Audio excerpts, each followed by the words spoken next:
বললাম তো চাঁদাবাজি তো বেটার আপনার জাকাতের চেয়ে, ফেতরার চেয়ে, নীলার চেয়ে।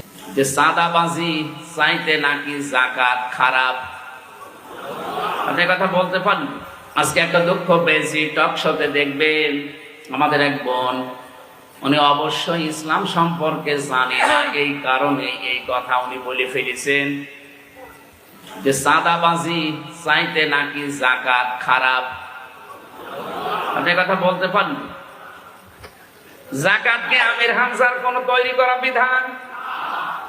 নামাজের কথা আল্লাহ ৮২ বার কোরআনে কারিমে ডাইরেক্ট ইনডাইরেক্ট দিয়েছেন। জাকাতের কথাও আল্লাহ ডাইরেক্ট ইনডাইরেক্ট ৮২ বার দিয়েছেন। নামাজের কথা বললে হয়তো দেশে এতক্ষণ হলস তুলস লেগে যেত। কেউ যদি বলতো যে নামাজে মানি না, আপনি তো জাকাতের সাথে চাঁদাবাজির যে তুলনা দিয়েছেন, এ কথা কোন জায়গায় লেগেছে আপনি টের পাচ্ছেন? অলরেডি শুরু হয়ে গেছে বিভিন্ন জায়গায়।